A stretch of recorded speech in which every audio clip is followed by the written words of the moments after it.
Suppose an African safari touring company claims that on the tour the probability you will see a giraffe is 75%.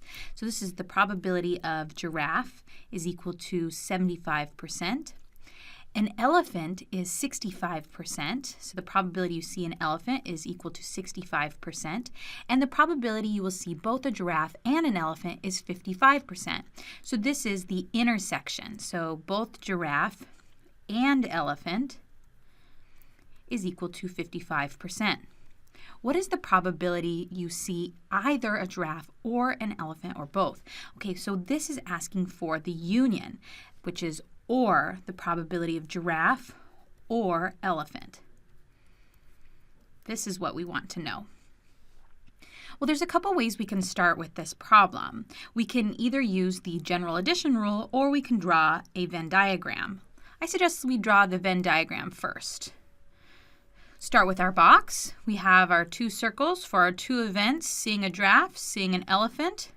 Here I'm going to put in G for giraffe and E for elephant.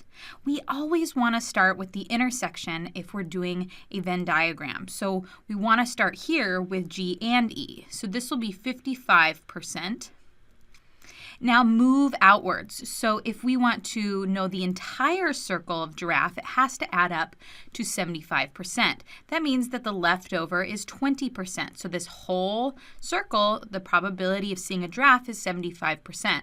Now the same thing goes for the elephant. The entire circle must add up to 65%. So the leftover here is just 10%. So if we want to know the probability of seeing a giraffe or elephant, we can just simply look at the region in both of our circles. Add up these values.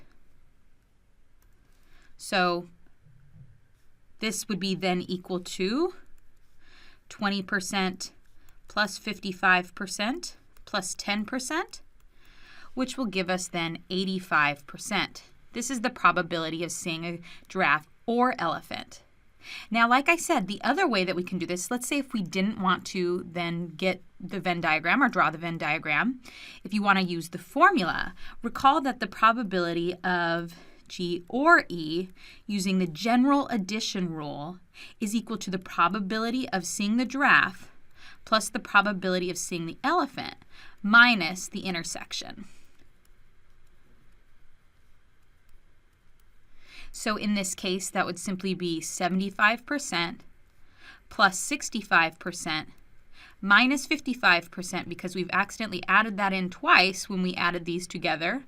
And then we get, again, 140% plus, or minus, minus 55%, which is then equal to, again, 85%.